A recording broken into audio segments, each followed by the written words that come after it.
Welcome two movie spoiler. तो आज हम देख रहे हैं अर्तुगरुल सीरीज की एपिसोड 25, जिसका स्टार्ट कुछ यूँ होता है कि अर्तुगरुल, जिसने नासिर की गर्दन पर तलवार रखी होती है, उसको मारने का इरादा हलीमा सुल्तान की वजह से तर्क कर देता है, क्योंकि नासिर उसे धमकी देता है कि अगर तुमने मुझे मारा तो मेरे लोग हलीमा सुल्तान और उसके बाप को मार देंगे। उधर छोटे शहजादे और तुर्कुत को भी मार दिया जाएगा। और फिर अर्तुगरुल उसे एक तरफ धक्का देते हुए उसके कमरे से बाहर निकल जाता है। जैसे रास्ते में लैला सुल्तान देख लेती है और उसके सामने ही हुए कमरे में दाखिल होता है, तो लैला सुल्तान उसके पीछे भागते हुए सिपाहियों को भटका कर दूसरी तरफ भेज देती है और उसे अपने साथ लेकर एक खुफिया कमरे में चली जाती है और उसे कहती है कि आप यहाँ पर छुप जाएं, यहाँ पर कोई भी आपको ढूंढने नहीं आएगा। लैला सुल्तान ने उसको पहचान लिया होता है कि ये वही शख्स है जिसने मेरे चचा की जान बचाई थी और इस वजह से वो उसकी मदद कर रही होती है। उसके बाद सलीबियों के महल में दिखाया जाता है कि अफसिन पाशा पहले तुर्गुत के पास जाता है और उसे पानी पिलाता है और फिर उसके बाद शहजादे के कमरे में जाता है और शहजादा चूंकि एलेनोरा की बहन इज़ादोरा के कमरे में ही रह रहा होता है, इसलिए वो उसे खामोशी से उठाकर बाहर ले आता है और उसे कहता है कि तुमने उस्ताद आज़म के कमांडर से जिंदान की चाबी लेनी है, जिसके बाद मैं तुम दोनों को यहाँ से निकाल कर ले जाऊंगा। उसके बाद दुआन और बामसी दरगाह पर चले जाते हैं और वहाँ पहुंचते ही उन्हें आइकज और गोकची नजर आती है, लेकिन वो उनके सामने शर्मिंदा होकर सर झुकाए खड़े होते हैं, जिस पर गोकची कहती है कि तुम लोगों को शर्मिंदा होने की जरूरत नहीं, हमें सब पता है और अब हमें आगे का सोचना होगा। चूंकि दुआन और बामसी के साथ शहाबुद्दीन भी होते हैं, जिसका तारुफ उन दोनों से करवाते हैं और बताते हैं कि जब तक ये अपने मनसब पर नहीं जाएंगे हमारी कोई भी परेशानी हल नहीं हो सकती। इसके बाद सलजान और गुंदोगदू को दिखाया जाता है जो आपस में बातें कर रहे थे। तो सलजान कहती है कि अर्तुगरुल हमेशा से ही परेशानियां लाता है, अब उसने हम पर एक नई मुसीबत लाकर खड़ी कर दी है, जिस पर गुंदोगदू उसके बाजू पकड़ते हुए उसे अपने साथ बिठाता है और उसे कहता है कि तुम्हारे करने के लिए बहुत ज्यादा काम है, तुम हर काम में टांग क्यों अड़ाती हो, क्या तुम्हें शर फैलाने के अलावा और कोई काम नहीं, जिस पर वो खामोश हो जाती है। उसके बाद उस्ताद आज़म अपने दोस्त कार्डिनल थॉमस के पास जाता है और उसे कहता है कि मुझे एक बड़ी सलीबी जंग करनी है, लेकिन कार्डिनल थॉमस कहता है कि तुम्हें पापा आज़म इसकी हरगिज़ इजाज़त नहीं देंगे, जिस पर उस्ताद आज़म ज़ेर लब मुस्कुराते हुए कहता है कि मेरे प्यारे दोस्त कार्डिनल, अगर तुम पापा आज़म बन जाओ तो फिर इस इजाज़त के बारे में क्या ख्याल है। जिस पर थॉमस कार्डिनल खुश हो जाता है और खड़ा होकर अपना हाथ उसकी तरफ बढ़ाता है, जिसका उस्ताद आज़म बोसा लेता है। उसके बाद अगले दिन सुबह सुबह इज़ादोरा तुर्गुत के पास जाती है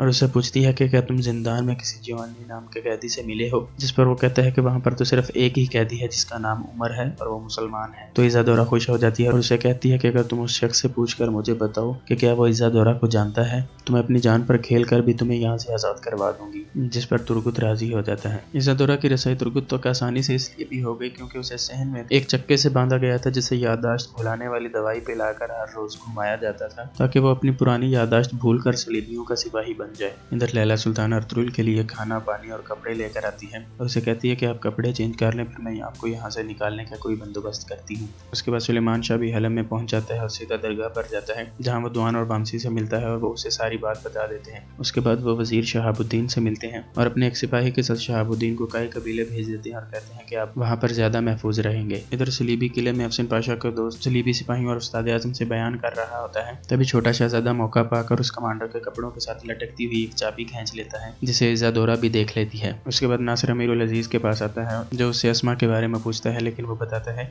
कि उसे भी लगता है कि शहाबुद्दीन के साथ उन्हें अगवा कर लिया है, अभी तक उसका कुछ पता नहीं चला। और जैसे ही अमीरुल अजीज वहाँ से निकलने लगता है तो सुलेमान शाह उसके दरबार में दाखिल होता है और उसे कहता है कि हमें हलम में रहने की इजाजत दी जाए और मेरे बेटे को रिहा किया जाए जो कि बेगुनाह है। तो अमीरुल अजीज कहता है कि अगर हम ऐसा ना करें, जिस पर सुलेमान शाह कहता है कि अगर आपने ऐसा ना किया तो उधर हम जबरदस्ती अपना कबीला बसाएंगे और इधर आपके महल को तबाह कर देंगे। जिस पर नासिर अपनी तलवार खींचने ही लगता है तो अमीरुल अजीज उसे रोक लेता है और ये कहने के बाद सुलेमान शाह वापस चला जाता है। तो अमीरुल अजीज नासिर को कहता है कि कई कबीले पर नजर रखो, अगर शहाबुद्दीन इनके साथ मिल गया तो बहुत बुरा होगा। उसके बाद लैला सुल्तान अर्तुगरुल को निकाल कर अपने कमरे में ले आती है, जहाँ पर हलीमा सुल्तान का बाप भी आया होता है। तो अर्तुगरुल और हलीमा सुल्तान एक दूसरे को देखते ही एक दूसरे का नाम पुकारते हैं, जिस पर लैला सुल्तान हैरानी से उनकी तरफ देखने लगती है। तभी अर्तुगरुल हलीमा सुल्तान के पास आता है और उसकी खैरियत दरियाफ्त करता है और इधर कई कबीले ने एक जगह पर पड़ाव डाल किया होता है और वहाँ पर अपने खैमे लगाना शुरू कर देते हैं। तभी वहाँ पर अब्दुर्रहमान सिपाही शहाबुद्दीन और उस लड़की अस्मा जो कि कैदी बनाई गई होती है को लेकर वहाँ पहुँच जाता है, जो सबसे पहले गुंदोगदू से मिलते हैं और वो शहाबुद्दीन को अपने कबीले में खुशामदीद कहता है और उसे बताता है कि अर्तुगरुल अक्सर आपका जिक्र किया करता था। उसके बाद सलीबी किले में छोटे शहजादे को दिखाया जाता है जो कि अफसिन पाशा को वो चाबी दे रहा होता है जो उसने कमांडर से चुराई होती है,